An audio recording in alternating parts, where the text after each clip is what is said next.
Ano ha? Susuko ka na? Hindi ako susuko, Master. Kaya ko pa, Master. Magbabayad ka. Pagbabayaran mo ang lahat ng ito. Tandaan mo yan. Dadanasin mo ng 7 beses ang sakit na ibinigay mo sa apo ko, hanggang sa namuhod ka sa akin at magmakaawa. Baliw! Magtawag kayo ng gwardya! May matandang baliw dito na nanakit sa akin! Dalian niyo! Sinusumpa ko, Apo. Pagbabayarin natin sila ng mahal. Lalong-lalo ng animal na Felix na yon. Magbabayad siya. Paglalaruan ko siya at pahihirapan ko siya ng gusto hanggang sa gumapang siya sa lupa. Taon 2008, Mindanao. Mula sa ikalimang palapag ng isang abandonadong gusali, nakapiring na bumababa sa hagdanan ang 8 binata. Ito ang unang araw ng kanilang initiation rites sa sinalihang kapatiran. Silang 8 ay mga estudyante ng isang pribadong universidad. Baon ang pag-asang maipapasa ang mga pagsubok, nasasabik sila habang hawak ang balikat ng isa't isa. Dahan-dahan silang bumaba hanggang sa marating ang isang silid. Doon ay bumungad sa kanila ang isang kagalang-galang na tinig, ang boses ng kanilang master initiator na si Felix. Ngayong araw, masusubok ang inyong tatag at tibay. Ito ang araw kung saan mabibinyagan kayong 8. Handa na ba kayo? At sabay-sabay na tumugon ng pagsang-ayon ang 8 binata. Hindi ko marinig! Handa na ba kayo? Sa pagkakataong yun, mas malakas na ang ginawang pagtugon ng mga kalalakihan. Ikaw, handa ka na ba? Tila dumadagundong ang boses ni Felix sa loob ng silid habang nakatayo sa likuran ni Ricky. Yes, Master! Hubad ang kalahating katawan ng binata. Walang pang itaas na saplot. Nakasandal ang 2 niyang kamay sa pader. Nakapiring ang mga mata. Kahit kinakabahan ay hindi siya nagpapahalata. Unang hataw ng pamalo ay pikit mata niyang nilabanan ang sakit. Dumapo ang padel sa likod ng kanyang mga hita. Masakit ba? Hindi po, Master. Muli na naman siyang hinataw ng pamalo. Sunod-sunod na dumapo yun sa magkabilang likod ng kanyang mga hita. Halos magpanting na ang kanyang mga tainga dahil sa sakit, ngunit kailangan niyang maging matatag para sa kanyang mga layunin. May mga pagkakataong natutumba na siya, ngunit pilit pa rin siyang tumatayo. Tagaktak na rin ang pawis sa buo niyang katawan. Impit siyang napapadaing dahil sa bawat pagdapo ng padel sa kanyang balat ay halos malapnos ito sa tindi ng pagkakahataw. Nang matapos ang initiation nila nung araw na yun, pagod at tila lantang gulay ang buong katawan ni Ricky. Nais man niyang lumiban muna sa pagpasok kinabukasan, ngunit hindi maaari dahil yon ang patakaran sa kanilang sasalihang kapatiran sa loob ng universidad. Pagkalipas ng 3 araw, nagtungo sa boarding house niya ang kanyang lola Martina. Inilihim niya sa matanda ang tungkol sa sinalihang fraternity. Si Lola Martina ang nagpalaki sa kanya dahil ang kanyang ina ay nangibang bansa para matustusan ang kanyang pag-aaral. Kumusta ka naman dito, Apo? Ayos naman po ako, Lola. May napakinggan kasi ako kahapon sa balita. Mayroon na naman daw isang estudyanteng namatay dahil sa hazing ng mga fraternity na yan. Ay, ewan ko ba sa mga kabataan ngayon? Alam naman nila kung gaano kahirap ang pagdadaanan sa pagsali sa mga ganyan ay nagpipilit pa rin. Ano ba ang makukuha nila? Makakakuha sila ng pribilehiyo, Lola. magiging sikat sa university. Astig sila sa tingin ng mga kababaihan. Tapos, oras na mangailangan sila ng tulong ay may malalapitan sila. Sa madaling salita, malaking tulong po ang kapatiran, Lola. Ay, basta, hindi talaga ako kumbinsido sa kababawan ng mga dahilan na yan. Bakit kailangan pasakitan ang sarili para sa katanyagan? Buhay nila yon, Lola. Bahala sila. Bakit panay tanggol ka, ha? Ikaw ba'y isa sa kanila, Ricky? Sus, si Lola talaga. Masyadong ma-issue.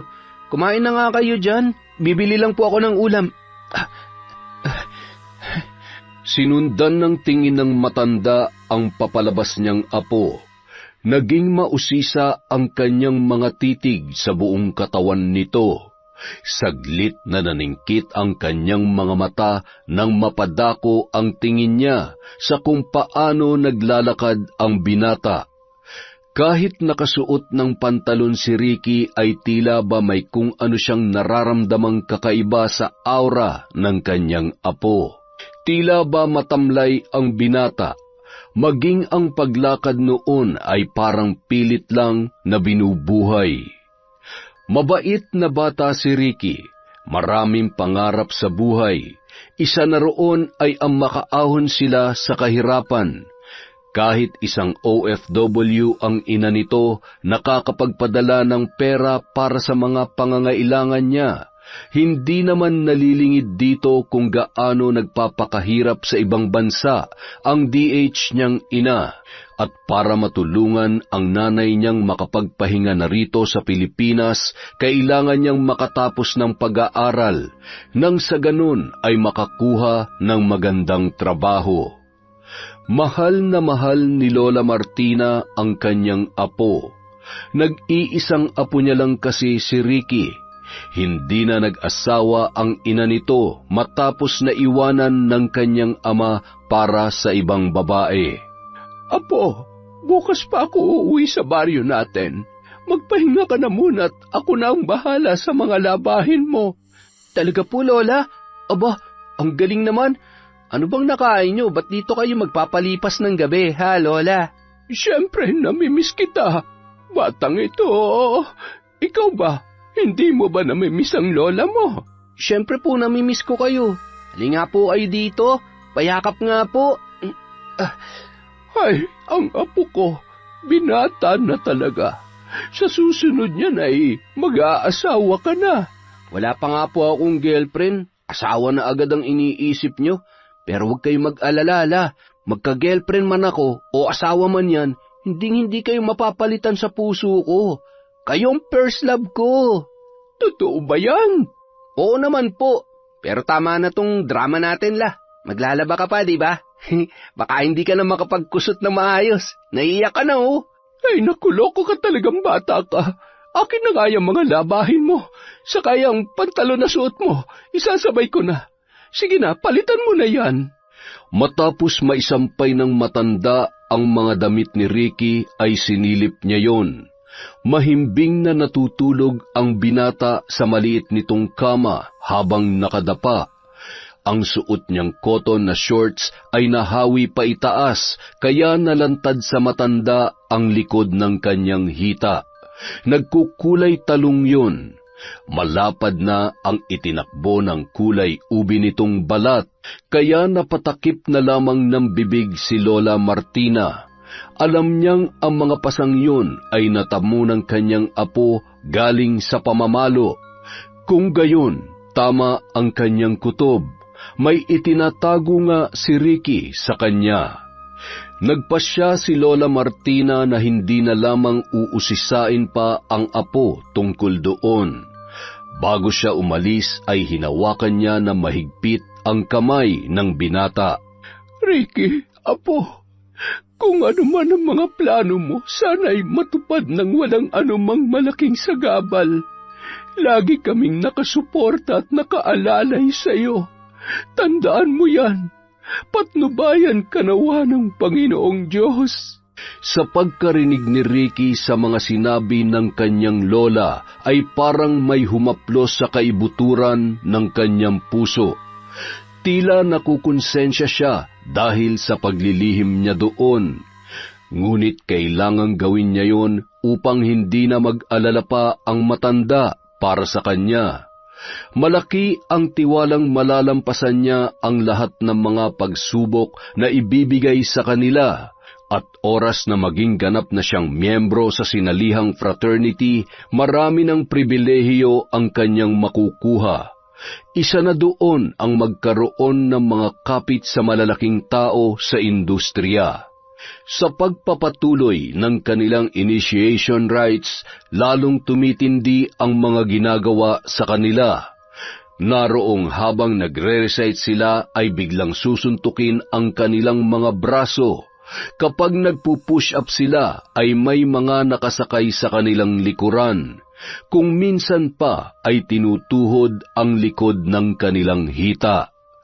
Ang lahat ng yun ay kinaya ni Ricky. Patuloy siyang sumasabak sa mga hamon ng kanyang mga magiging kabrad. Nasa 20 katao ang humahatol sa kanya, at ang pinanghahawakan ni Ricky ay ang pag-asang makakaya niya ang lahat dahil karapat-dapat siyang mapabilang sa naturang kapatiran. Nang inanunsyo ni Felix na malapit na ang kanilang pagtatapos, sabik na sabik si Ricky. Sa wakas ay matutupad na ang matagal niyang pinapangarap. High school pa lamang, buo na ang loob niyang sumali sa isang fraternity. Kaya noong nabigyan ng pagkakataon, hindi na siya nag-atubili pang maging aplikante. Bilang neophyte, hindi biro ang kanyang mga pinagdaanan. Ngunit para sa kanya ay hindi niya yon pinagsisisihan. Isang araw, biglang nakaramdam si Ricky ng pananabik na makita ang kanyang lola Martina. Kaya naman, hindi na siya nag-aksaya ng panahon. Umuwi siya sa kanilang baryo na ilang oras ang biyahe bago marating. Abay, Ricky, napasugod ka, apo. May kailangan ka ba? Kulang ba ang iniwan kong pera para sa mga pangangailangan mo doon sa syudad? Hindi naman po. Umuwi lang po ako para makita kayo, Lola. Kumusta na po kayo? Ay, heto. Buhay na buhay pa naman. Lola naman eh. Ayos lamang ako, apo. Ikaw, kumusta ka? Okay naman po. Pumasok na muna tayo sa loob, La. May dala akong mga sahog para sa pansit. Ipagluto nyo naman po ako. Namimiss ko na po kasi yung luto nyo eh. Matapos maghapunan, hindi maipaliwanag ni Ricky ang lumukob na pangungulila sa kanyang dibdib. Pinuntahan niya si Lola Martina na nakaharap sa kanyang mga hugasin. Niyakap niya yon ng mahigpit na mahigpit mula sa kanyang likuran. Naglalambing na naman ang apo ko, ah. May hihingin ka ba kay Lola, ha? Wala pong kapalitang yakap ko, La. Gusto ko lang pong magpasalamat. Kasi lagi kang nandyan para sa akin. Kahit 20 anyos na ako, binibaby niyo pa rin ako. Kaya maraming salamat po, Lola, ha? Bakit ganyan ka magsalita? Mag-aasawa ka na ba, ha? Si Lola naman, ho. Seryoso po ako. At gusto ko lang sabihin na mahal ko po kayo, Lola. Salamat po sa pag-aaruga sa akin. Kahit pasaway ako minsan. Mahal na mahal din kita, apo. Sana lamang ay wala kang itinatago sa akin. Maaari mong sabihin sa akin ang lahat ng pinagdadaanan mo. Pinapakonsensya mo naman ako, Lola eh. Bakit? Meron ba akong dapat malaman, ha? Meron po. Sana maintindihan niyo ako, Lola. Hindi ko naman gustong maglihim, kaso nga lang ay kailangan po eh. At sinabi na nga ni Ricky ang tungkol sa kanyang sinalihang fraternity. Pati ang kanilang mga ginagawa ay inilahad niya sa matanda. Itigil mo na kaya yan, apo. Nag-aalala ko sa kaligtasan mo. Bawal na pong umatras, Lola. Isa pa, malapit na nga ang pagtatapos namin eh. At pinapangako kong kakayanin kong lahat ng ibibigay nilang pagsubok. Ako pa. Ay, basta lagi ka lamang mananalig sa Panginoon. Lagi mong isaisip na kahit ano man ang mangyari, nandito lamang kami ng mama mo. Iwanan ka man ng buong mundo, kami ng mama mo ay laging nandito, nakasuporta sa iyo. Kinabukasan, bumalik na sa boarding house si Ricky. Nag-ensayo siya sa kanilang mga ire-recite para sa kanilang final initiation na gaganapin sa susunod na araw. Kinabukasan, sa isang abandonadong gusali na mayroong 5 palapag, dinala ang mga neophyte. Kasama na roon si Ricky. Nakapiring ang 8 habang nakikinig sa kanilang master. Ngayong araw ang inyong final initiation. Gagraduate na kayo. Pero bago kayo magsaya, dadaan muna kayo sa mga huling pagsubok. Tibay at tatag ng loob ang magiging puhunan ninyo. Paharap sa pader, nakapila ang 8 lalaki. Walang pang-itaas na saplot. Nakapaalang at ang tanging suot nila ay ang kanilang mga boxer shorts. 50 beses na ihahataw ang paddle sa inyo. Ngayon natin masusukat ang tibay ng kalooban nyo. At mabilis na hinataw ng pamalo si Ricky. Sunod-sunod yon mula sa 20 kataong nagsasagawa ng ritual sa kanila. Pakiramdam ni Ricky ay tila sasabog na ang kanyang katawan dahil sa bawat paghataw ay katumbas ang 100% lakas. Nanginginig ang buo niyang kalamnan at habang tumatagal ay parang nawawalan na siya ng lakas. Nabuwal ang binata sa sahig, ngunit pilit siyang tumayo dahil nakasaad na sa isipan niya na ito ang araw na hindi niya susukuan. Tayo! Muling hinataw ng paddle si Ricky. Napaluhod siyang muli dahil sa hindi na niya kaya ang pamamanhid ng hita at binti. Nang dumapo ang pamalo sa kanya, ay malakas siyang dumaing. Ano ha? Susuko ka na? Hindi ako susuko, Master. Kaya ko pa, Master. Sumulyap si Felix sa iba pang mga kasamahan. Sumenya siyang muling ihataw ang pamalo kay Ricky. Sa puntong yun, nanginginig na ang buong katawan ng binata. Ngunit tiniis niya ang mga pasakit hanggang sa natapos ang 50 beses na pagpalo sa likod ng kanyang hita. Matapos yon ay humahangos na napasandal si Ricky. Ilang sandali pa ay dinala na naman sila sa kabilang silid. Doon ay pinaupo siya habang nakatali ang mga kamay. Pinasubo sa kanya ang isang imbudo. Nagbukas naman ng isang boteng alak si Felix at kaagad na ibinuhos yon sa imbudong nasa bibig ng binata. Dahil sa hindi niya yon inaasahan, ilang beses siyang napaubo habang pilit na nilalagok ang alak. Doon na siya nakaramdam ng paninikip ng dibdib, nahihilo at naduduwal. Napansin naman ng mga kasamahan ni Felix ang nangyayari sa binata. Agad nila itong kinalagan at binuhat papunta sa isang higaan. Mahina ka naman pala eh. Kaya ko. Master! Iiling-iling si Felix na iniwan si Ricky sa higaan. Sumuka na ang binata ng paulit-ulit, hanggang sa nandilim na ang kanyang paningin. Ilang minuto ang lumipas nang mapaubong muli si Ricky. Naalala niya ang lahat na nangyari. Sa pag-aalalang baka na pag-iwanan na siya ng ibang neophytes, pilit na iginalaw niya ang kanyang sarili. Ramdam niya ang sakit na dulot ng pamalo. Kahit nahihirapan na siyang huminga, ay pilit siyang gumapang para puntahan ang kanyang master. Ngunit nalaglag lang siya sa kamang kanyang kinalalagyan. Ang unang lumapat sa sahig ay ang kanyang ulo. Malakas na nabagok ang ulo niya, dahilan para muli siyang himatayin. Kaagad naman siyang nilapitan ng mga miyembro ng fraternity. Dali-dali siyang binuhat ni Felix para dalhin sa kanilang sasakyan.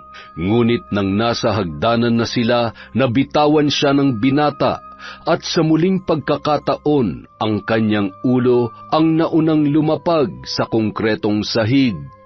Nagpagulong-gulong pa yon sa hagdanan. Ano ba? Tulungan niyo ako! Ano pang tinitingin-tingin niyo dyan?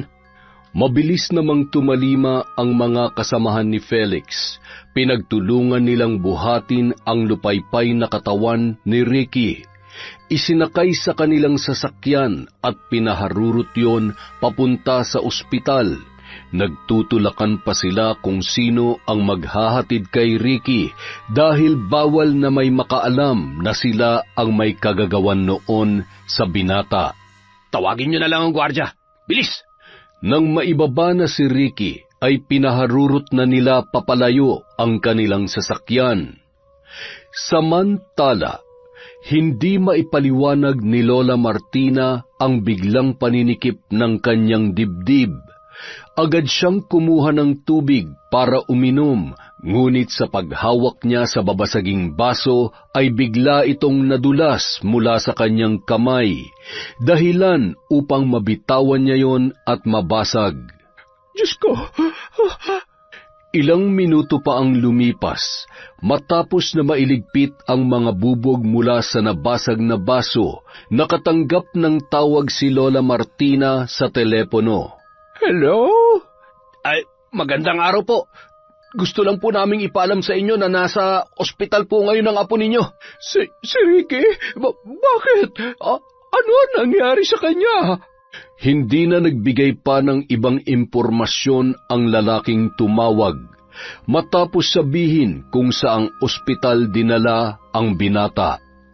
Walang sinayang na sandali si Lola Martina, kaagad siyang nag-impake ng mga dadalhing gamit para puntahan ang kanyang pinakamamahal na apo. Pagkarating sa ospital, tumambad sa kanya ang kalunos-lunos na anyo ni Ricky. Nakasuot na ang binata ng damit pang ospital.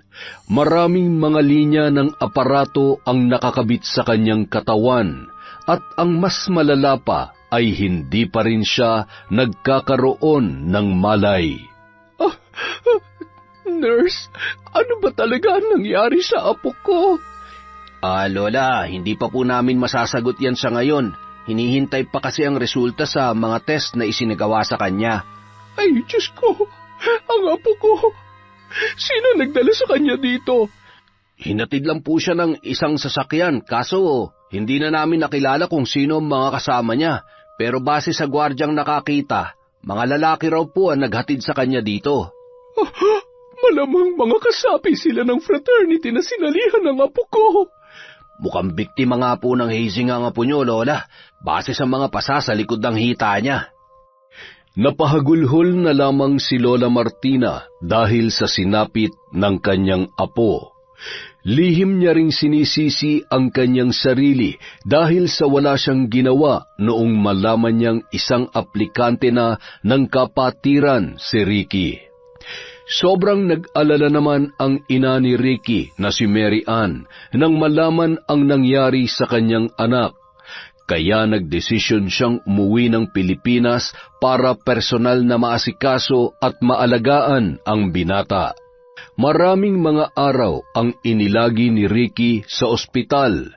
Habang tumatagal siya roon ay mas lalong lumalaki ang kanilang bayarin. Lumapit naman ang ina ni Ricky sa mga kakilala at nagpatulong upang masampahan ng kaso ang mga taong sangkot sa panghihazing sa kanyang anak. Ilang araw pa ang lumipas, pwede nang iuwi sa bahay si Ricky. Sa tulong ng lokal na pamahalaan, nailabas si Ricky sa ospital na walang babayaran. Sa loob ng kanilang bakuran, nakaupo sa wheelchair ang binata. Malayo ang tingin at wala sa sarili. Anak, hindi titigil si Mama hanggat hindi natin nakukuha ang hustisya. Pangako yan, anak. Hinaplos-haplos ni Mary Ann ang ulo ng kanyang anak, ngunit tila hindi siya naririnig nito. Ayon naman sa mga doktor, may parte sa utak ng binata ang napinsala dahil sa paulit-ulit na pagkabagok ng kanyang ulo. Kaya hindi na sila nakikilala pa ni Ricky. Hindi na rin ito nakakapagsalita at naging baldado na ang kanyang katawan. Ang mga kamay ni Ricky ay nangingisay-ngisay at tumutulo lang ang kanyang laway. Hindi nakakalakad o nakakatayo dahil sa maraming ugat nito ang naging paralisado. Tanging ang wheelchair na lamang ang nagsisilbi niyang mga paa. Ang dating masayahin at mabait na binata ay biglang naging parang lantang gulay dahil sa mga natamo nitong pinsala. Hanggang isang araw, taas noong nagpunta si Felix sa kanilang bahay, nag-aalok siya ng 100,000 piso para iurong na ang demanda laban sa mga taong sangkot sa hazing. Hindi ko tatanggapin yan. Hindi mapapalitan ng salapi ang buhay na ninakaw niyo sa anak ko. Madam, hindi po ito suhol. Tulong po namin ito para kay Ricky. Malaking halaga na rin itong dala ko. Tsak na magagamit niyo po ito para sa patuloy na pagpapagamot niyo sa kanya. Pues, nagkakamali ka makukuha mong pananahimik namin dahil lamang sa pera niyo. Ipagpapatuloy ko ang kaso laban sa inyo. Kung ganon, maghihintay pa rin po ako ng ilang oras. Baka po sakaling magbago pa ang desisyon ninyo. Ang lakas naman ng loob mong pumunta rito para tapalan kami ng salapi. Hustisya ang hanap namin at sisiguruhin kong makukulungan lahat ng sangkot sa paghihasing sa apo ko. Makakaalis ka na. Iginagalang ko po ang desisyon ninyo, pero gusto ko lang din pong ipaalam na ang perang ito'y mapupunta sa may hawak ng batas dahil sa pagtanggi ninyo. Umalis ka na. Ayoko na marinig pa ang mga walang kwenta mong sasabihin. Sa korte na lamang tayo magkita. Yun ay kung aabot pa tayo sa korteng sinasabi ninyo. Hindi mo kami madadaan sa pananakot. Layas! Lumayas ka! Walang hiya! Nanginginig sa galit ang mag-ina habang tinatanaw si Felix papasok sa kanyang sasakyan. Yayakap ka rin sa rehas. Oras na may panalo namin ang kaso. Sana nga lamang ay hindi magbulag-bulagan ang batas, Marian. Maimpluwensyang tao pa naman ang makakalaban natin. Ilang buwan din ang ginugol nina Lola Martina at Marian upang mapatunayan at makasuhan ang ilang mga personalidad na sangkot sa nangyari kay Ricky. Ngunit bigo silang makuha ang hustisyang pinakahihintay. Ayon sa nakalap nilang mga impormasyon, pinagtatakpan umano ng otoridad ang mga miyembro ng fraternity. Dahil may koneksyon ang leader nilang si Felix sa mga mataas na opisyal. Nay, masyadong mailap ang hustisya para sa atin. Ngayon ko lang napatunayang ang batas ay para lamang sa mayayaman at makapangyarihan, hindi sa katulad nating mahihirap. Hayaan mo, anak. Pasasaan ba't makakaganti rin tayo sa kanila? Hindi man pabor sa atin ang batas ng tao.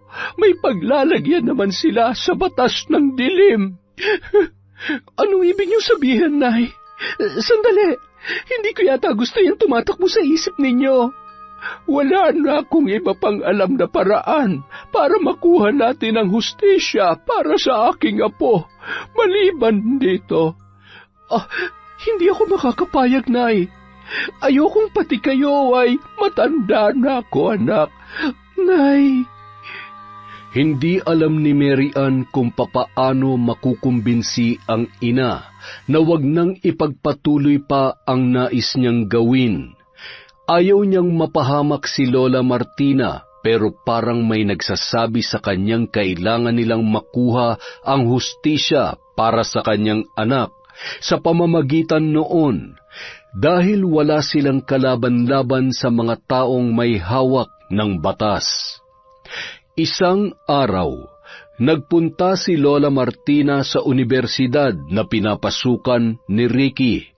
Matyaga siyang nagmatsyag at naghintay ng pagkakataong makasalubong ang lalaking nagngangalang Felix. Hindi na siya mahihirapang kilalanin yun dahil minsan niya na itong nakita nung pumunta ang binata sa kanilang bahay. Nagpakawala ang matanda ng makahulugang pagngisi nang matanaw niya ang lalaki. Mag-isang naglalakad si Felix at pasipol-sipol pa. Wala na siyang sinayang na sandali at kaagad na sinalubong yun. Kumusta, binata? Uy, kayo yung lola ni Ricky, di po ba? Ba't kayo nandito? Ikaw talaga ang sadya ko. Bakit lola? Anong kailangan niyo sa akin? Hulaan ko. Nagbago ng isip niyo tungkol dun sa perang tinanggihan niyo, no? Gusto ko lang malaman kung paano niyo kinawawa ang apo ko. Sa anong paraan niyo siya pinahirapan?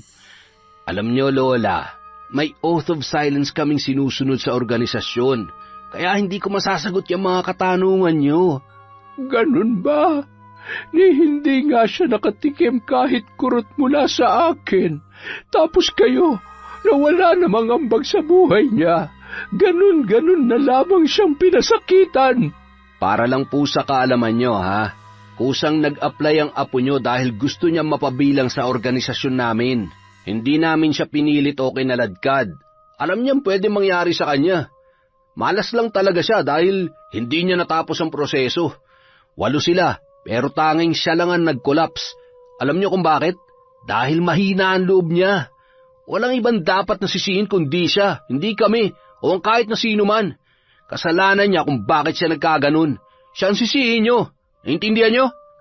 Dahil sa galit, hindi napigilan ni Lola Martina ang kanyang sarili. Bigla niyang itinaas ang kanyang kamay at lumagapak ang kanyang palad sa pisngi ni Felix. Pasalamat kayo't hindi ako pumapatol sa matanda. Ay, hindi pala. Pasalamat kayo dahil maraming nakatingin sa atin. Kung nagkataong tayo lang dalawa, baka hindi na kayo makauwi ng buhay. Walang hiya ka.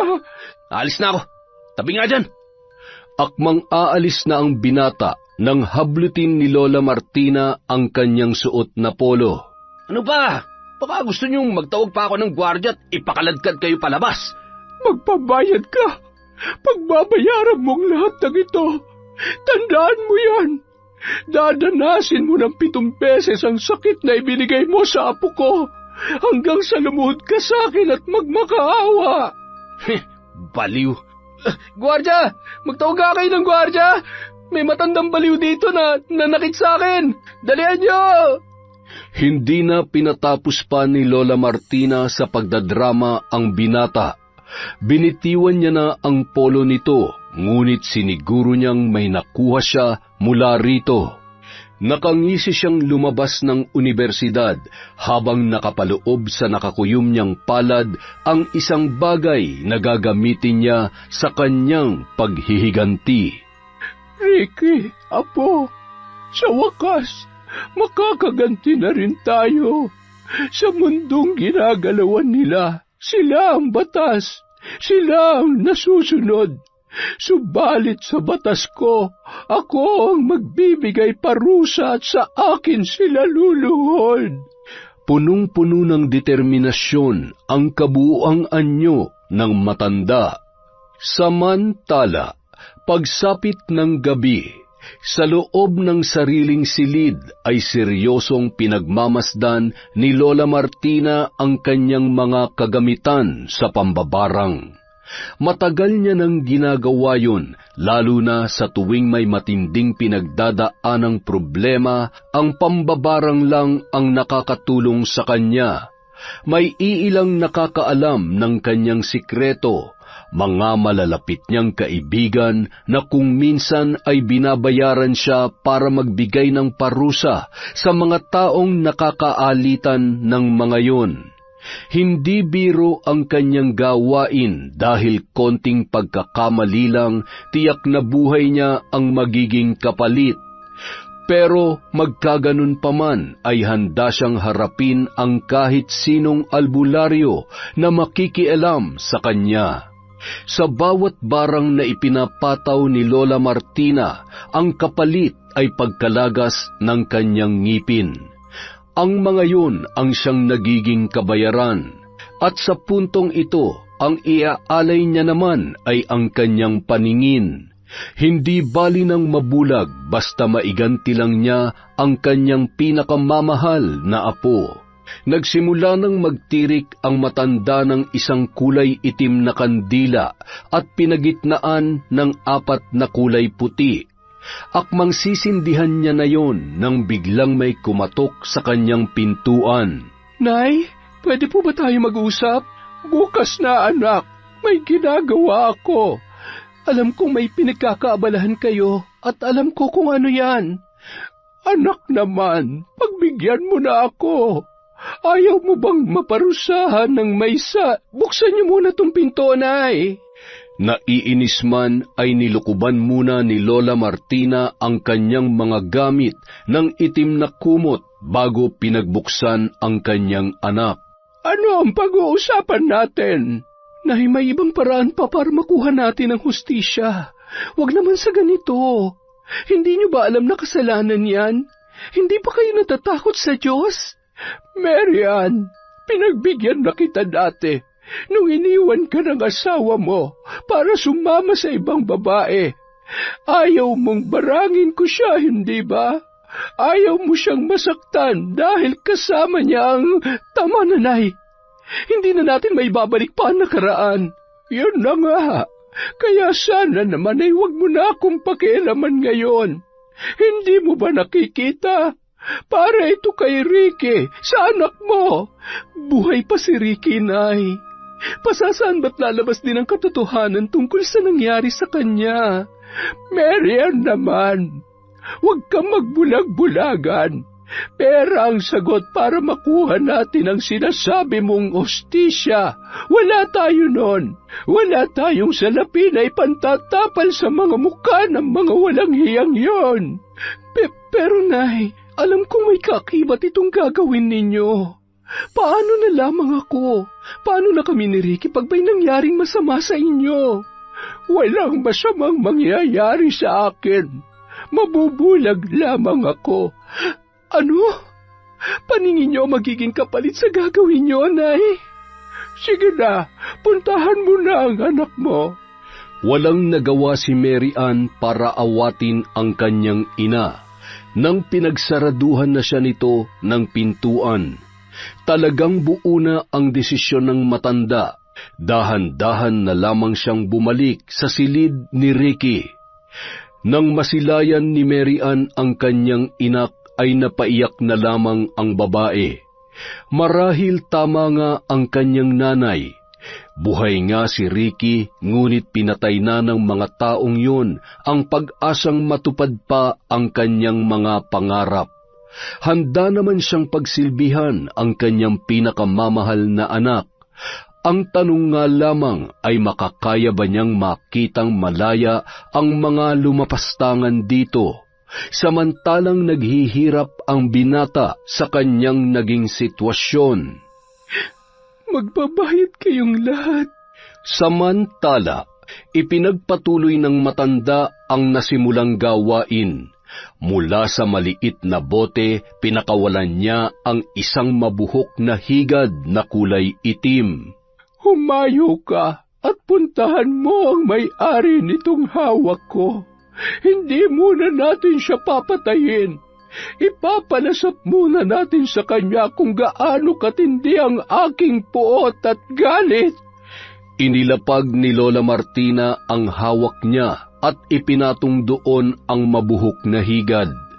Bumulong-bulong siya ng mga orasyon at humalo sa hangin ang kanyang halakhak nang matapos siya sa kanyang ginagawang ritual. Samantala, mahimbing na natutulog si Felix sa kanyang malambot na kama. Malakas kong humilik ang binata na umaabot hanggang sa labas ng kanyang kwarto. Nang biglang tila may bumara sa kanyang lalamunan, ang malakas niyang paghilik ay napalitan ng sunod-sunod na pag-ubo. Halos mapigtas ang kanyang hininga dahil doon. Mabilis siyang lumabas ng kwarto para magtungo sa kusina. Nagmamadali siyang kumuha ng baso upang lagyan ng tubig mula sa kanilang water dispenser. Nakailang lagok pa siya bago humupa ang pangangati ng kanyang lalamunan. Lintik na ubo to ah. Muli siyang bumalik sa kanyang kwarto para sumampa sa kanyang kama. Pataob niyang ibinaon ang sarili doon. Ilang sandali pa, muli na naman siyang inihit ng pag-ubo. Walang hiya. Ano ba to nangyayari sa akin?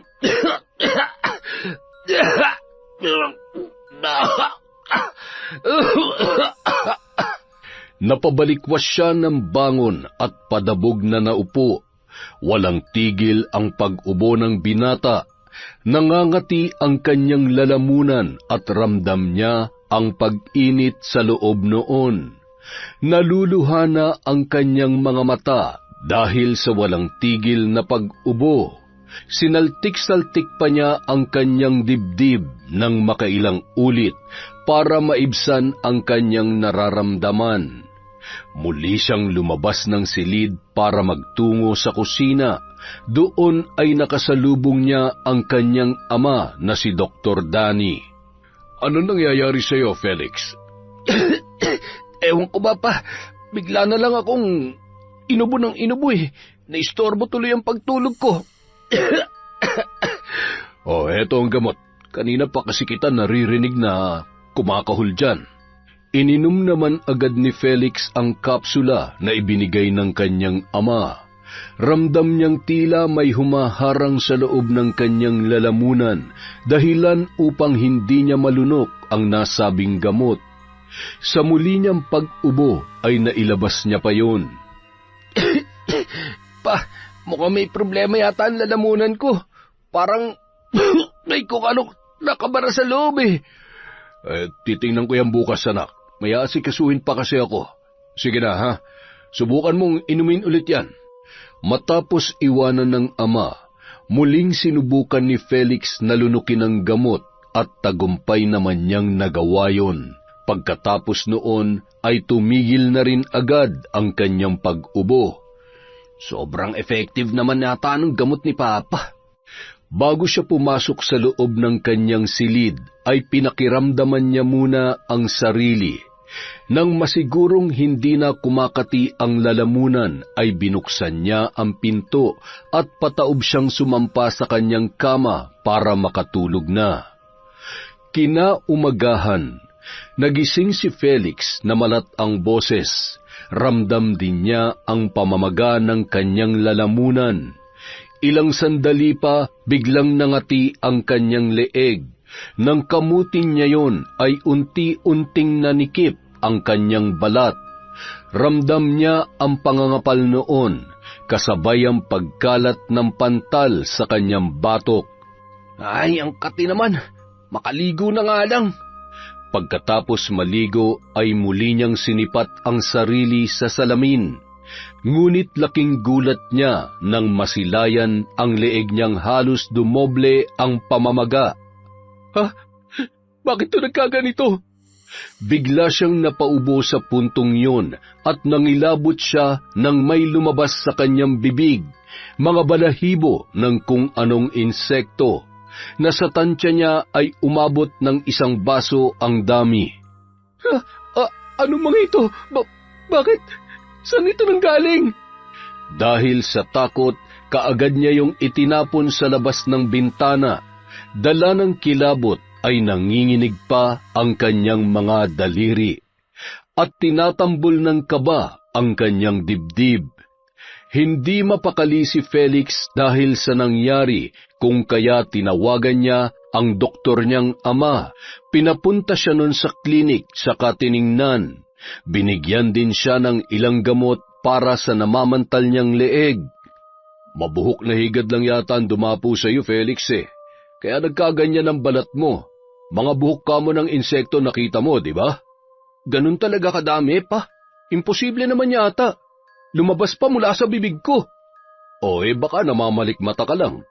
Anong namamalikmata? Kitang-kita ko, ang linaw-linaw pa. Ay, sige na, Felix. Marami pa akong asikasuhin. Mag-usap na lang tayo mamaya sa bahay, ha? Ano pa nga ba magagawa ako? Ganyan naman kayo lagi. Simula nang magkaisip, namulat na si Felix na laging nakasentro ang atensyon ng kanyang mga magulang sa kani-kanilang mga trabaho. Ang ama niya ay laging nasa klinika, samantalang ang kanyang ina ay abala sa kanilang negosyo. Ngunit magkaganon pa man, laging nasusunod ang layaw ng binata.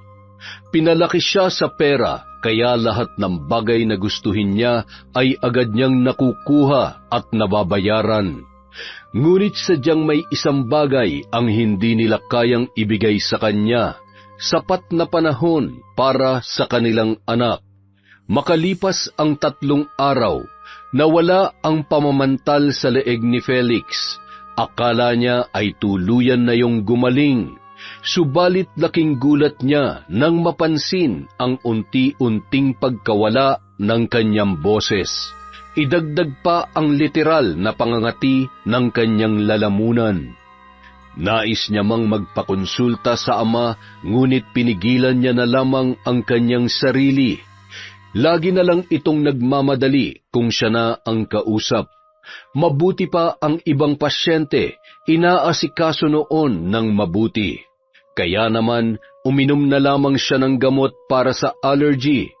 Ngunit tila mas lumala pa ang karamdaman niya dahil sa mga yon, sapagkat sa bawat pag-inom niya, parang dumodoble pa ang pangangati at paninikip ng kanyang lalamunan. Ay, buwisit naman buhay to! Hanggang isang araw, paggising ni Felix, maginhawa na ang kanyang pakiramdam. Nawala na ang sakit sa kanyang lalamunan. Inulit-ulit niya pa ang paglunok ng laway para siguraduhin na wala na nga siyang nararamdamang kakaiba. Napangiti na lamang siya nang makontento sa kanyang ginagawa. Nakaugalian na ni Felix ang pagharap sa salamin matapos maligo. Kampante siyang nakatayo habang malapad ang ngiting nakarehistro sa kanyang muka. Subalit biglang nanlaki ang kanyang mga mata nang makita ang isang bukol sa kanyang leeg. Malaki na yon na maikukumpara sa bola ng tenis. Ha? Ano to? Goiter? Kay lalaki kong tao, may tumumong goiter sa leeg ko. Pero bakit bigla na lang lumaki ng ganito? Ano to? Magic? Hinawakan niya ang bukol at pinisil-pisil. Matigas yun na parabang siksik na siksik sa laman. Wala naman siyang nararamdaman na kahit anong sakit. Naudlot tuloy ang lakad niya nung araw na yon. Nahihiya siyang lumabas at magpakita sa mga tao dahil sa bukol niyang bigla na lamang sumulpot sa kanyang leeg. Kaya naman, nagkulong na lamang siya sa loob ng kanyang silid buong maghapon. Kinagabihan, bilang sumikdol ang paninikip sa bukol ni Felix, hindi niya maipaliwanag ang nararamdaman dahil para na siyang sinasakal. Pumipintig-pintig pa ang pagkirot noon na parabang naghahakot ng nana. Dahil sa tindi ng nararamdaman, napahawak na lamang siya sa kanyang leeg habang dumaraing. Nanginginig ang buo niyang kalamnan dahil sa rumaragasang kirot sa kanyang bukol. Pawisan na rin siya habang nakasalampak sa sahig. Pakiramdam niya ay papanawan na siya ng ulirat nung mga oras na yon. Makalipas ang ilang oras ng pasakit, kumalma na ang pagkirot ng kanyang bukol. Nakahinga na rin siya ng maluwag hanggang sa dahan-dahan na siyang tinawag ng antok. Kinabukasan, paggising ng binata ay sumasakit ang buo niyang katawan na parabang galing sa napakatinding pagod. Matamlay siyang bumangon habang kinakapa-kapa ang kanyang leeg. Laking pagtataka niya nang nawala na ang kanyang bukol. Saan napunta yun? Wala na. Nawala na! Para masiguro na nawala na nga ang bukol, halos takbuhin na ni Felix ang salamin. Napatalon pa siya sa tuwa nang makitang wala na yun sa kanyang leeg. Lumunok pa siya ng paulit-ulit para tiyakin kung may kakaiba ba sa kanyang lalamunan. Ayos! Nawala na nga! Samantala, nahihilam sa mga luha ang mata ni Lola Martina habang pinagmamasdan si Ricky. Abala ang kamay niya sa pagpunas sa mga tumutulong laway ng kanyang apo. Sinusumpa ko, Apo, pagbabayarin natin sila ng mahal. Lalong-lalo ng animal na Felix na yon. Magbabayad siya. Paglalaruan ko siya at pahihirapan ko siya ng husto hanggang sa gumapang siya sa lupa. Ang walang kamalay-malay na si Ricky ay wala pa rin sa kanyang sarili. Walang naririnig, hindi makapagsalita. Malayo ang tingin na animoy wala ng buhay ang paligid. Isang gabi, habang mahimbing na natutulog si Felix, dinalaw siya ng isang pamilyar na imahe sa kanyang panaginip. Papatayin kita, Felix! Mariin siyang sinakal ni Lola Martina. Ang matatalas nitong kuko ay bumabaon sa kanyang lalamunan. At sa isang iglap lang ay biglang nag-iba ang anyo ng matanda. Nagkaroon ng mga butlig ang buong muka noon. Naging kulay itim ang mga ngipin nitong nakalabas dahil sa ginagawang pagngisi. Nanlilisik ang mapupulang mata ng matanda at bigla itong nagkaroon ng isang pares na sungay. Ibabaon kita sa impyerno! Biglang napasinghap ang binata at tuluyan ng nagising. Matindi ang pagkabog ng kanyang dibdib bago ay bumalikwas ng bangon. Hingal na hingal, butil-butil ang pawis na naglalandas sa kanyang noo pababa sa kanyang leeg. Buti naman bangungot lang, pero parang totoong-totoo. Nang sumunod na gabi, ibang eksena naman ang kanyang nakita sa kanyang panaginip. Nasa ilalim umano siya ng hukay, nakahiga sa loob ng isang kahoy na kabaong, at ang harapang tumatabon ay salamin. Nais niyang sumigaw, ngunit walang lumalabas na boses sa kanyang bibig, hanggang sa unti-unti na siyang tinatabunan ng lupa ng kung sino. Habang patuloy ang paglapag ng mga lupa sa ibabaw ng kabaong, unti-unti ring naninikip ang kanyang dibdib, hanggang sa hindi na siya makahinga. Bigla siyang nagising at nasapo ang kanyang dibdib. Napatingin siya sa orasang nakasabit sa dingding, 3:00 pa lang ng madaling araw. Ano ba nangyayari sa akin? Bakit lagi na lang akong dinadalaw ng masasamang panaginip gabi-gabi at lagi rin ako nagigising kapag ganitong oras na? Iba't ibang nakagigimbal na senaryo ang nagpapakita sa kanya sa bawat gabing nahihimbing siya sa pagtulog. Nang nabanggit niya naman yon sa kanyang ama, sinabi lang nitong huwag matutulog ng busog o di kaya ay kumakalam ang sikmura. Baka atakihin siya sa puso kapag lumala ang kanyang bangungot. Nang mga sumunod na araw, 3 gabi na walang bumabagabag kay Felix, ngunit ng ika-4 na araw, muli na naman siyang dinalaw ng masamang panaginip. Sa loob ng kanyang sariling silid, pataob na nakahiga ang nakahubad na si Felix, nang bigla na lamang pinagbabayo ng matigas na bagay ang likod ng kanyang hita. Napahiyaw siya dahil sa sakit.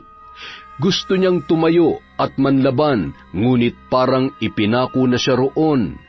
Nais niyang makita kung sino ang gumagawa noon sa kanya, ngunit bigo siyang masilayan ang naturang nilalang. Tanging pagsigaw na lamang ang kanyang nagagawa. Ilang minuto rin ang itinagal ng pambabayo sa kanya.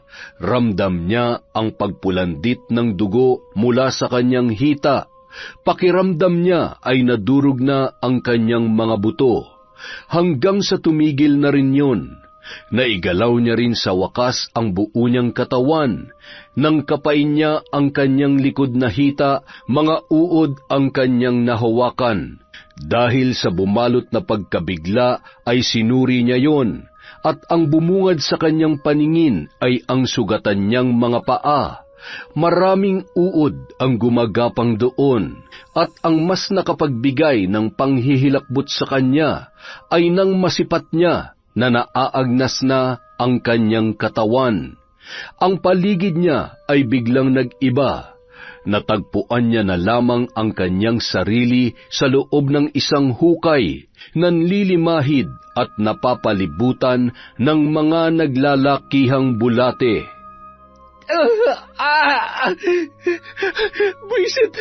Buisit na panaginip to. Tumayo siya at sinipat ang orasan. Ganoong oras pa rin nang siya ay magising.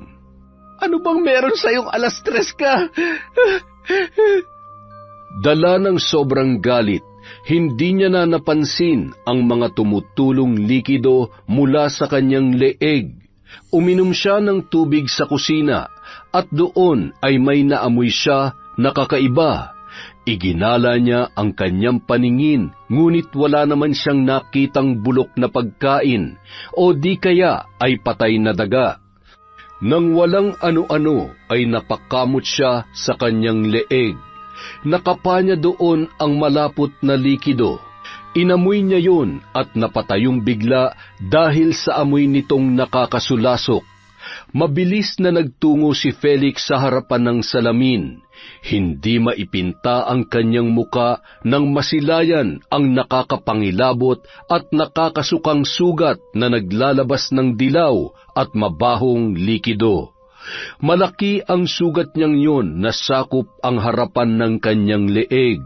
Sa pinakagitna nito ay mayroong pabilog na maliit na butas. Kaya naman patakbo siyang nagtungo sa silid ng kanyang ama. Pabuksan mong pinto pa! Ano pa ba, Felix? Madaling araw pa lang eh. Dinig na sa buong bahay ang pambubulahaw mo. Ano bang problema mo, ha? Tingnan yung leg ko! Ano nangyari dyan? Ba't nagkaganyan yan? Hindi ko alam. Anong hindi mo alam? Katawan mo yan. Gumagamit ka ba ng pinagbabawal na gamot? Hindi bigla na lang yung sumulpot dyan eh. Ay naku, ewan ko sa'yo. Tingnan natin yan mamaya. Maligo ka na nga muna doon tapos linisin mo yung sugat mo. Iba ng amoy eh. Masakit sa ilong. Pero pa... Wala nang pero. Felix naman, patulugin mo ako. Kaalis lang na mama mo eh. Himala, dito siya natulog. Di ba laging busy yun sa negosyo niya? Huwag kang magsalita ng ganyan sa mama mo, Felix. Lahat ng pagsisikap niya para sa iyo yun. Para sa atin. Sabi ko nga eh. Ang galing, di ba? Sige na pa, kita na lang tayo mamaya sa klinik. Tila may pagtatampong tumalikod na lamang si Felix sa kanyang ama. Sino nga ba naman ako para paglaanan niyo ng panahon? 8:00 ng umaga, dumating si Felix sa klinika ng kanyang tatay. Nayayamot siya habang nakaupo sa labas at hinihintay kung kailan siya tatawagin. Ganito naman palagi ang kanyang sitwasyon. Laging inuuna ng kanyang ama ang ibang mga pasyente. Ang galing talaga ng mga magulang ko. Nag-iisang anak na nga lamang ako, hindi pa nila ako maasikaso. Paano pa kaya ako nagkaroon ako ng mga kapatid? Felix, pumasok ka na rito. Dumaan siya sa maraming tests bago pinatanggal ni Danny sa kanya ang balabal na nakapulupot sa kanyang leeg. Iba na talaga ang amoy nitong sugat mo. Saan mo ba ito nakuha, ha? Anong una nangyari dito? Bakit lumaki to ng ganito? Hindi ko nga alam pa. Anong hindi mo alam? Anong una mo naramdaman? Sumakit ba? Nangangati? Nagkabukol ba o nagkaroon ng maliit na sugat hanggang sa kumalat? Ang natatandaan ko, Lagi akong nauubo tapos makate pa. Nangangati. Baka allergy tapos nagka-impeksyon ng sugat sa kinamot mo kaya lumaki ng ganito. At may nabuong bukol dito mismo sa leg ko. Malaking bukol yun. Kaso, bigla na lang nawala eh. Huwag mo nga akong pinaglololoko, Felix. May bukol bang nawawala lang ng isang iglap? Ano yun, magic? Tapatin mo nga ako. Gumagamit ka ba ng droga? Pa, bakit pa ayaw niyo maniwala sa akin? Nagsasabi ako ng totoo. Hoy, Felix, lahat ng kapalpakan mo dyan sa paghihising mo, ginagawan ko ng paraan. Lahat ng mga sabit mo ako naglilinis. Oras na malaman kong nalulung ka sa iligal na droga, ako mismo magpapakulong sa'yo. Wala nga akong bisyo, pa. Tigilan niyo nga ako. Bakit mahirap na hirap kayong paniwalaan ako? Anak niyo ako, pa. Anak nga kita. Tungkulin kong ilayo ka sa kapahamakan. Yan naman pala eh. Dapat gawin niyo lahat na makakaya niyo para mawala tong visit na sugat ko. Doktor kayo, di ba? Bago kita bigyan ng kung ano-anong gamot, kailangan muna natin malaman ang resulta ng lab mo. Sa lahat ng test na isinagawa kay Felix, walang makita si Danny na kahit anong makapagpapaliwanag sa lumalalang sugat ng kanyang anak. Sa bawat araw na dumaraan, mas lalo lamang lumalala at lumalalim ang butas na nasa gitna ng malaki niyang sugat. Ang mga balat sa gilid nito ay tila naagnas na at namamaga pa ng husto. Ang kirot na kanyang nararamdaman ay patindi ng patindi sa bawat oras na lumilipas. Hindi ko na alam kung anong gagawin ko dyan, Felix. Kailangan nating humanap ng paraan para gumaling ka. Pa, doktor kayo. Akala ko ba kaya niyo akong pagalingin? Paano natin malulunasan yan? Negative lahat ng test na ginawa namin sa'yo. Pati nga kaibigan kong dermay, nilapitan na natin pero wala talaga. Aray, ang sakit. Hindi ko may paliwanag ang kirot at hapdi na nanunuot sa ilalim ng sugat ko. Lalo pang nadagdagan ang paghihirap ni Felix nang marinig niyang nagtatalo ang kanyang mga magulang dahil sa kanyang kalagayan. Pagod ako sa trabaho tapos pag-uwi ko dito, problema pa rin ang kakaharapin ko. May sakit si Felix, hindi mo ba nakikita? Kailangan mo siyang asikasuhin. Doktor ka naman, di ba? Anong silbi ng propesyon mo kung hindi mo masusolusyonan ang problema ng anak mo? Chin, huwag mong ibahin ang usapan. Ang issue dito, ang sakit ni Felix. Bakit? Hindi ba related sa sakit niya ang pagiging doktor mo? Gamutin mo siya. Diyan ka naman magaling, di ba? Ang tulungan ng mga nangangailangan. Tumahimik ka, Chin. Baka saan pa mapunta tong pagtatalo natin? Pwes, huwag mo akong idamay dyan kung ayaw mo ng gulo. Tumahimik ka na sabi. Baka marinig ka ng anak mo. Nag-uunahan sa pagtulo ang mga luha ni Felix nang marinig ang sinabi ng kanyang ina. Kahit kailan, hindi niya naramdaman ang pagmamahal nito. Laging pabulyaw kung siya ay kausapin. Pakiramdam niya galit ito sa kanya. Ni hindi siya nito magawang ipagluto nung siya ay bata pa. Lagi lamang yung nakaasa sa mga katulong. Kahit noong elementary at high school siya, mga kasambahay lang lagi ang dumadalo sa mga meeting, maging sa kanilang family day. Kailanman ay hindi niya naramdaman ang presensya ng kanyang ina bilang magulang, na handang umalalay sa kanya sa hirap man o ginhawa. Isang araw, habang nililinisan ni Felix ang sugat niyang kumikirot, nakatanggap siya ng text mula sa isang kaibigan. Gusto raw nitong tumulong para malaman kung bakit nagkakaganoon ang kanyang leeg. Ayon dito, isang albularyo daw ang makakatulong sa kanya. Dahil baka pinaglalaruan siya ng mga elemento, lamang lupa o di naman kaya ay taong may taglay na lihim na karunungan. At dahil hindi naniniwala si Felix sa mga ganong bagay, tinawanan lamang niya ang kanyang kaibigan. Nang minsang pumunta siya sa klinik ng kanyang ama, namataan niya ang isang matandang lalaki, na titig sa leeg niyang may benda. Hindi ba't ikaw yung anak ni Doc Danny? Anong nangyari dyan sa leeg mo?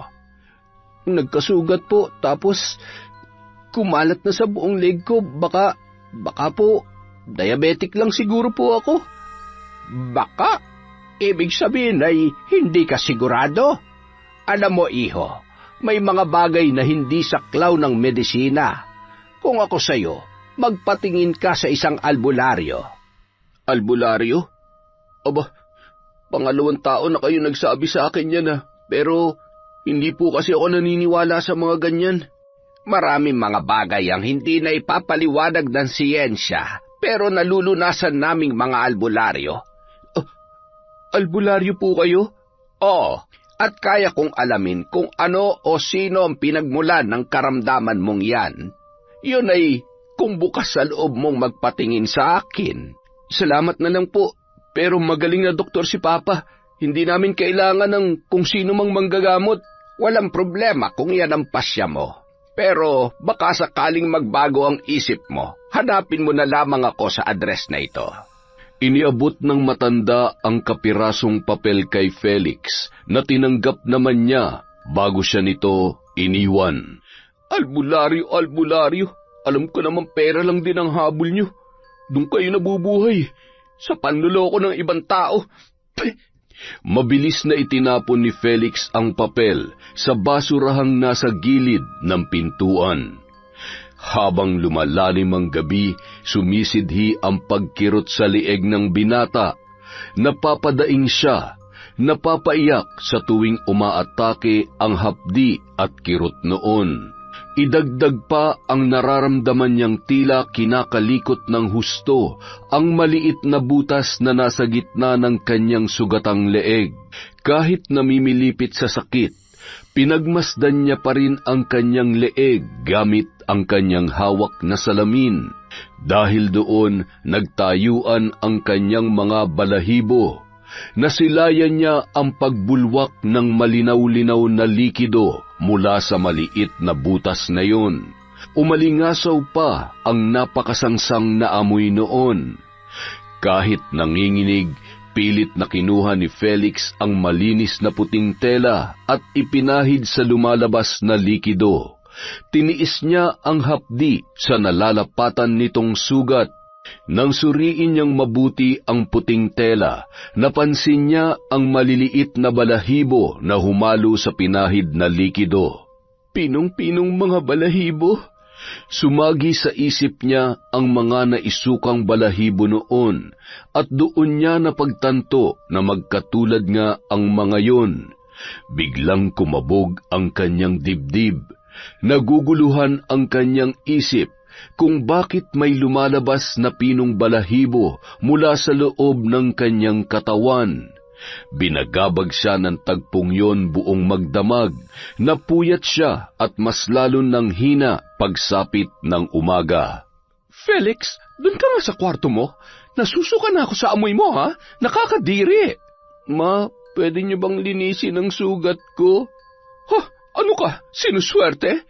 Hindi mo ba alam, malas para sa isang negosyante ang paghawak sa mga bagay na naghahatid ng mga negatibong enerhiya. Doon ka sa tatay mo. Naglalambing lang naman ako, Ma. Saka ngayon lang naman ako humingi ng pabor sa inyo.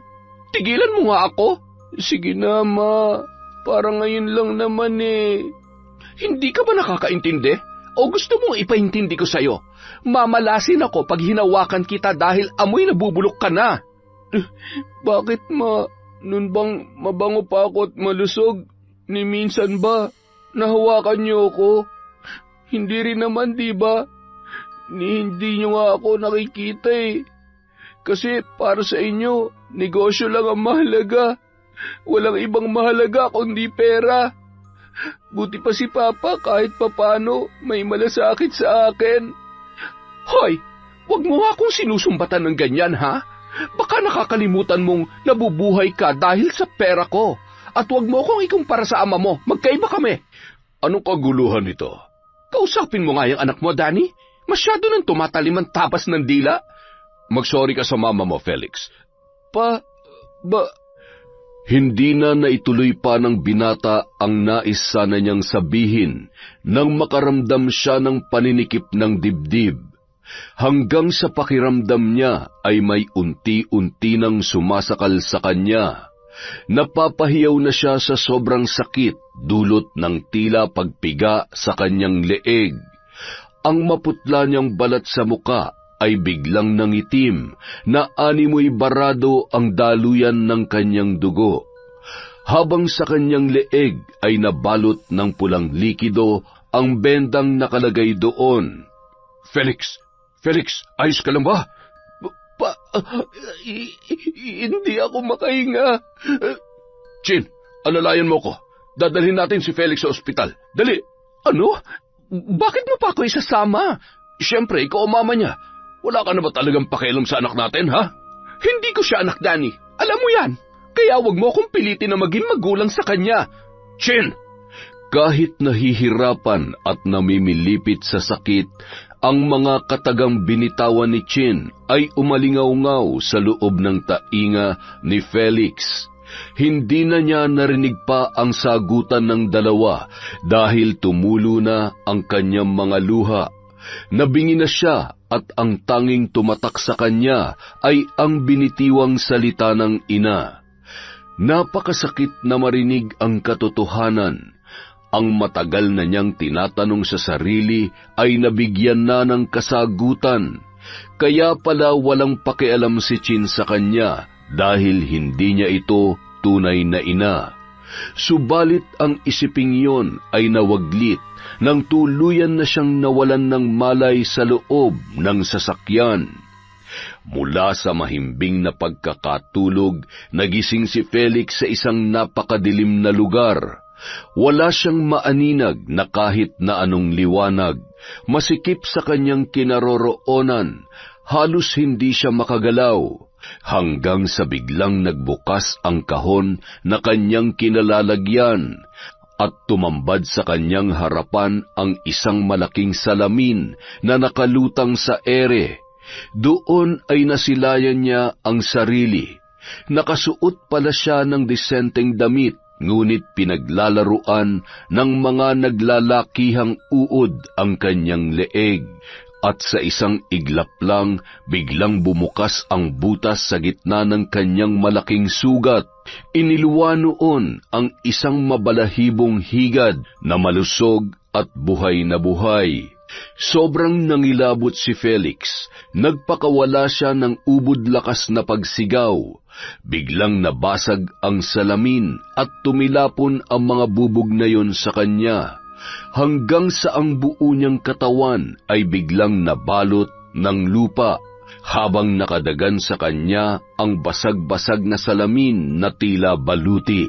Muli siyang sumigaw dulot ng takot, hilakbot at pangingilabot. At bumulaga sa kanya ang nakangisi na si Lola Martina. May hawak itong bilog na bagay na hinihipan at binubulungan. Parang totoo yung panaginip ko. Ang lola yun ni Ricky. Ang lola ni Ricky. Sinong Ricky? Papa, lagi ko napapanaginipan ng lola ni Ricky. Mayroon siyang ginagawa sa akin. Huwag mong sabihin, binabarang ka. Mama, nandito kayo?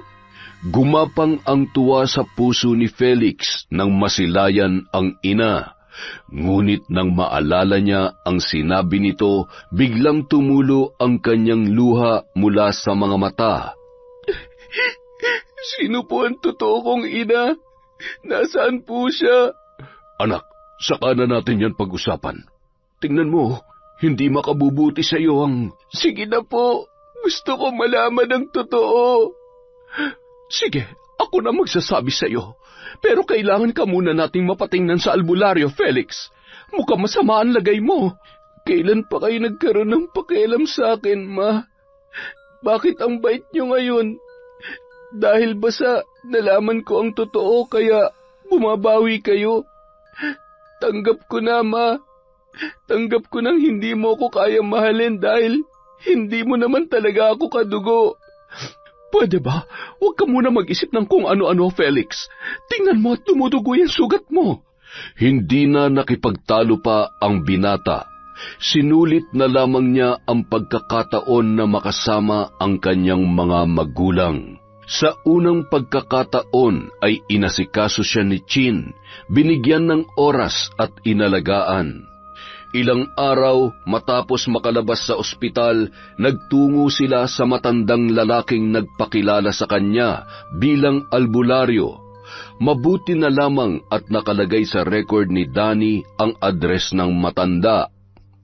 Nung una kitang makita sa ganyang kalagayan, naramdaman ko ng pinaglalaruan ka ng isang mambabarang. Mambabarang?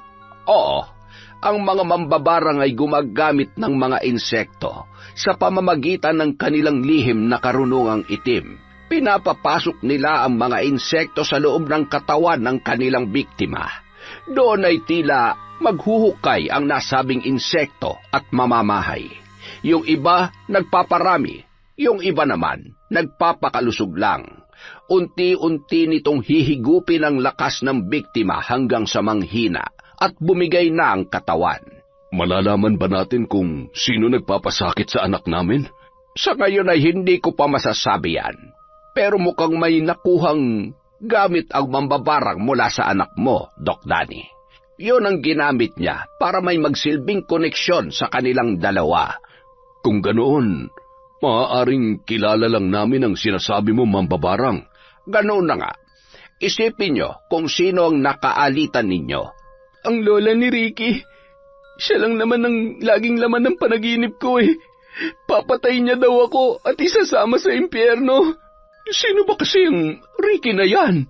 Siya yung nalumpo dahil sa hazing ng fraternity nitong si Felix. Naabsuelto na yung isinampa nilang kaso laban sa mga miyembro dahil binayaran ko ng malaki ang may hawak ng kaso. At para hindi na magsalita pa ang pamunuan ng university, nag-donate ako ng malaking halaga para sa naisipan nilang bagong project. Bakit hindi ko alam to? Paano mo naman malalaman? Abala ka sa negosyo mo. Ibig sabihin, ang lola niya mambabarang? Baka naman hindi niyo binigyan ng abuloy kaya naghihiganti. Dapat pinakain niyo na lang ng pera. Ayaw nilang tanggapin, ma. Hustisya ang hanap nila. Gusto nila akong makulong.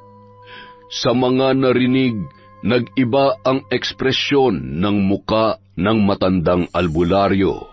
Kung ganon, mukhang ang kakilala nyo may kagagawan yan. Ang payo ko lang, makiusap kayo sa kanya para itigil na ang ginagawa niya. Humingi kayo ng paumanhin kung maaari.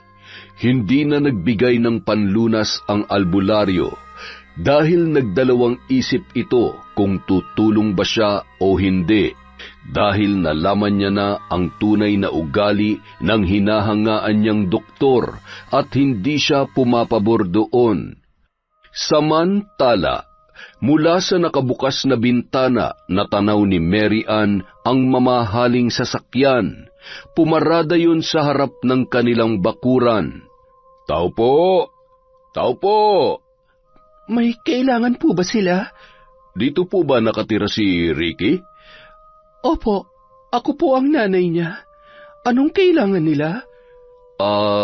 Nandyan po ba ang nanay ninyo? Si Nanay Martina? Bakit ho? Maaari ko po ba siyang makausap? Sige po. Hintayin niyo na lamang po muna. May binili pa kasi sa tindahan. Pumasok ho muna kayo. Iginala ni Danny ang paningin sa loob ng bahay.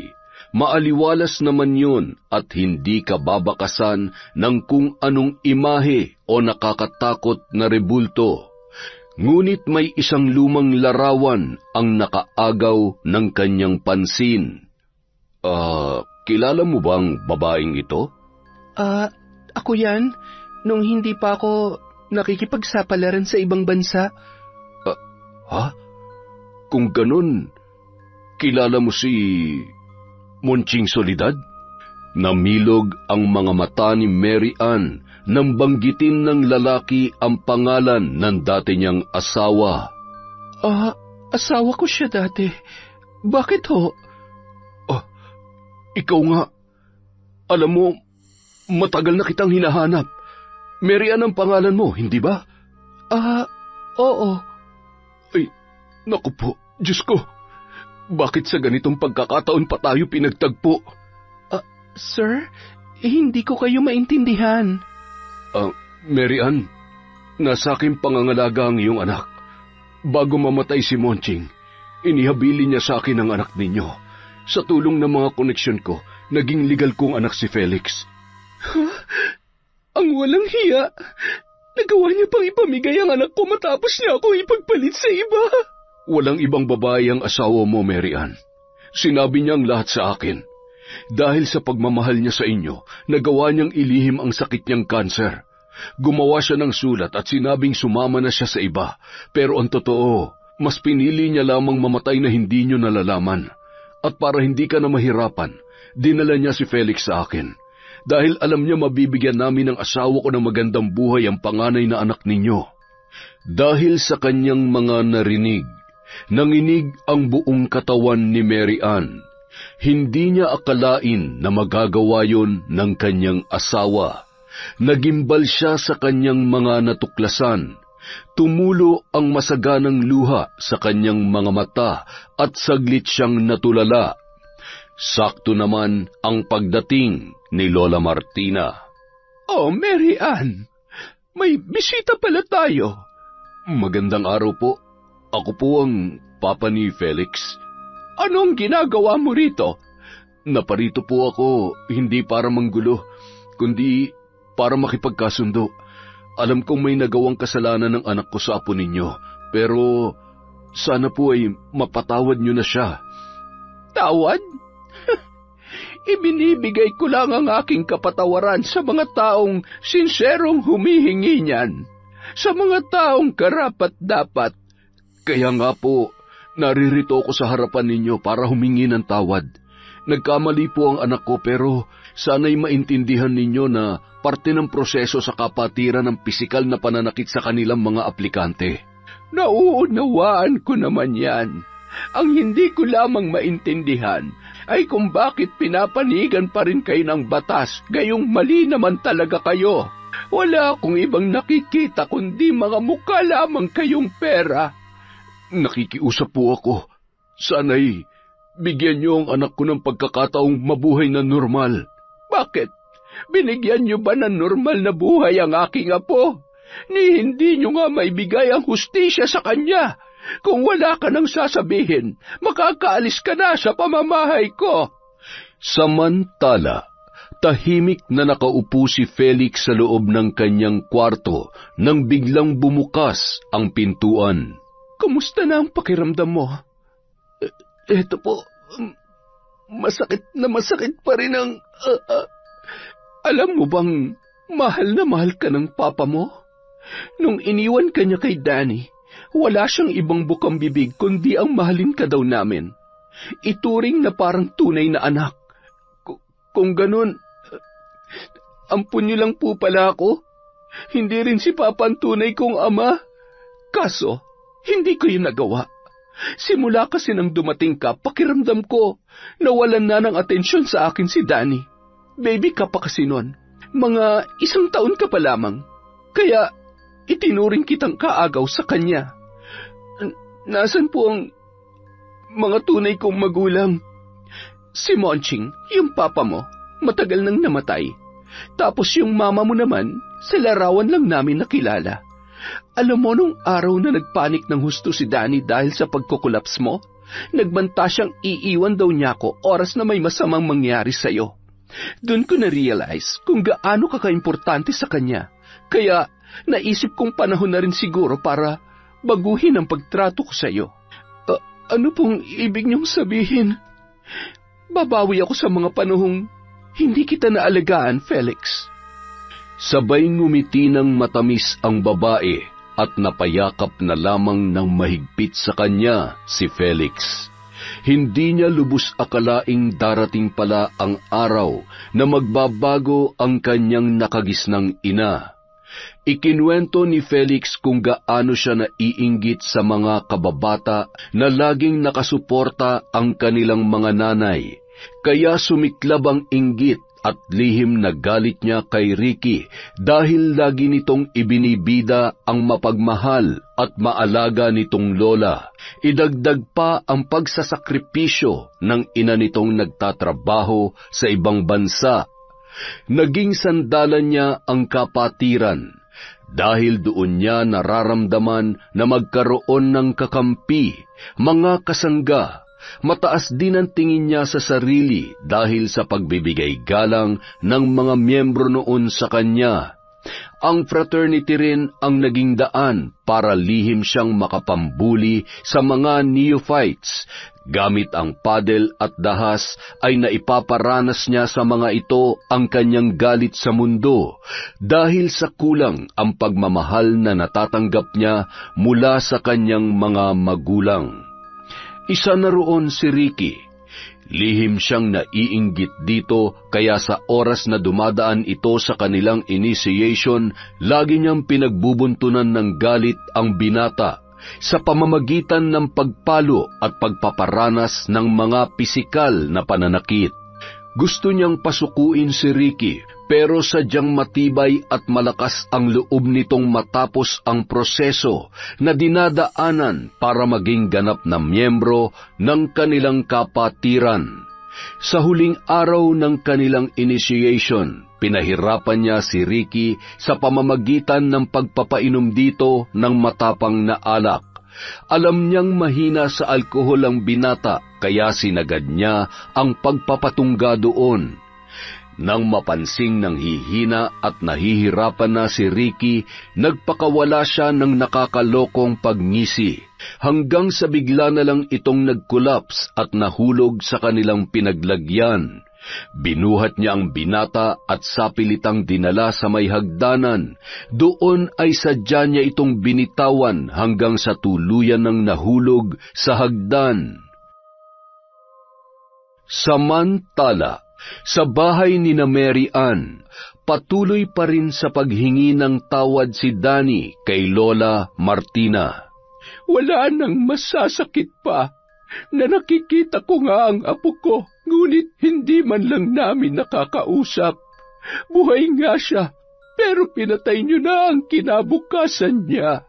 Saglit na iniwanan ni Lola Martina si Danny at nagtungo sa kwarto ni Ricky.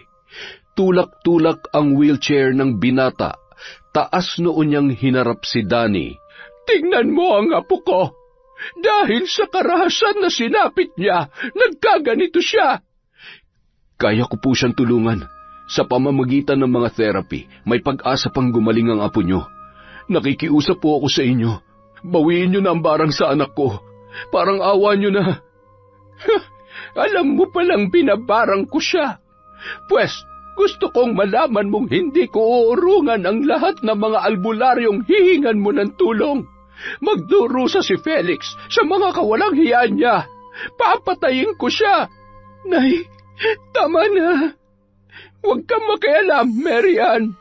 Nay, apo niyo po si Felix. Anak ko siya. Kapatid siya ni Ricky. Kuya siya ni Ricky. Dugot laman ko ang pinapasakitan niyo gamit ang pambabarang. Ano? Ulitin mo nga ang mga sinabi mo.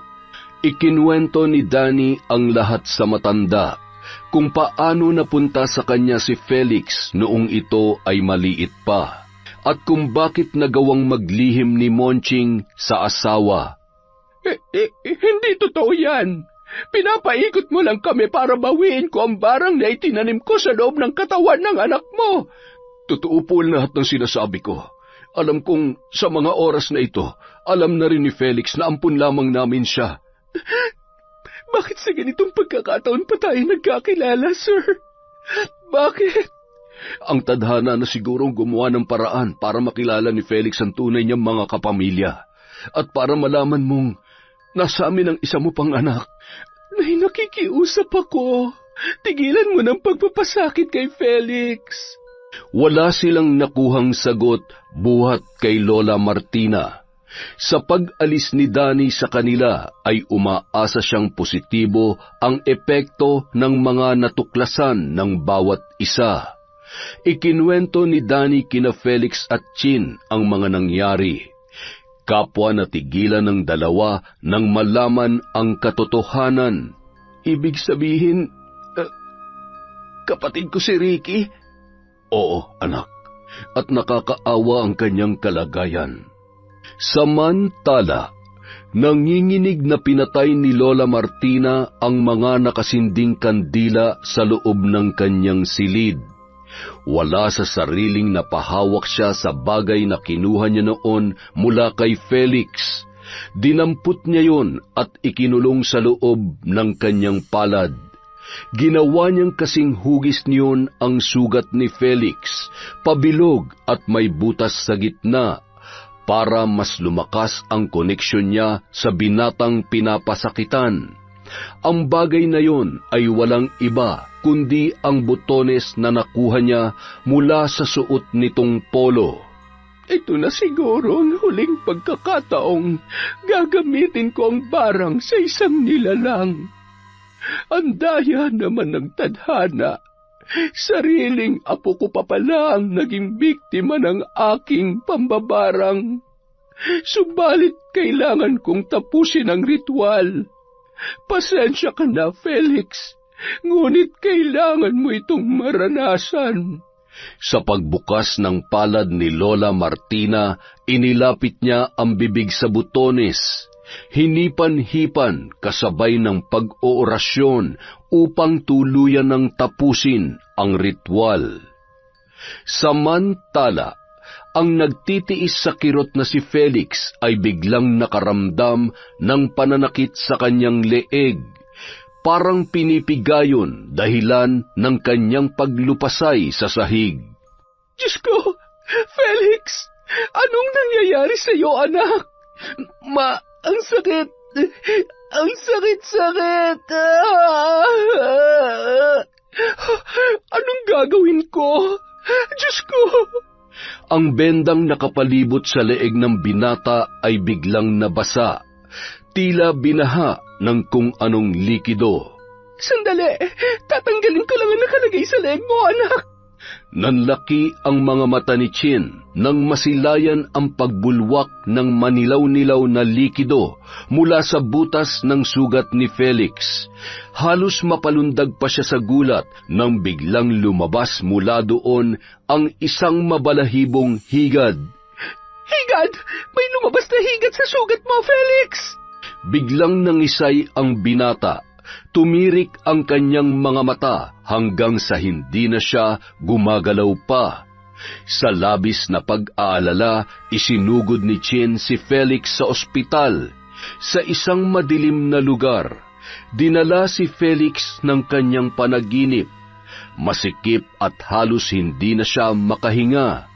Ngunit biglang bumukas ang kinaroroonan niyang kahon at tumambad sa kanya ang nakangiting si Lola Martina. Lola, patawarin niyo na po ako. Hindi ko na po uulitin ang pambabastos ko sa inyo. Pangako magbabago na po ako. Pakiusap, pakawalan niyo na po ako rito. Kailangan ko pa po makabawi kay Ricky, sa kapatid ko. Huwag ka mag-alala. Makakabangon ka dyan, Felix. Bumangon ka. Halika. Sa pagbangon ng binata, bumungad sa kanya ang maaliwalas na paligid. Salamat po. Maraming salamat po, Lola. Sa pagmulat ng kanyang mga mata, nasilayan ni Felix ang kanyang mga nakagisnang magulang. Nagugutom po ako. Felix, salamat naman at nagising ka na. Kumusta ang pakiramdam mo, ha? Maayos na po, Papa. Hindi na ba kumikirot ang leeg mo, anak? Hindi na po, Mama. Makalipas ang ilang araw, magkakasamang nagtungo sa bahay ni Ricky ang mag-anak ni Felix. Doon ay nagkapatawaran na sila, nagkapaliwanagan at nagkaunawaan. Sinimulan na rin ang therapy ni Ricky at unti-unti na rin itong gumagaling sa paglipas ng mga araw. Ang galit at puot sa puso ni Lola Martina ay napalitan ng kasiyahan dahil sa wakas ay nabuo na rin ang kanyang pamilya nang matagpuan nila ang nawawalang apong si Felix. Sa likod ng kanyang bulag na mga mata ay nakikita niya ang mga ngiti sa labi ng bawat isa. Naging makulay na rin ang mundo ni Felix dahil buo na niyang nararamdaman ang pagmamahal ng kanyang mga magulang at ganoon din ang pagmamahal ng kanyang tunay na pamilya. Yon, isa na namang magandang kwento. Sa susunod po ulit ang ating shoutout. Maraming salamat po mula sa Kwentong Enteng.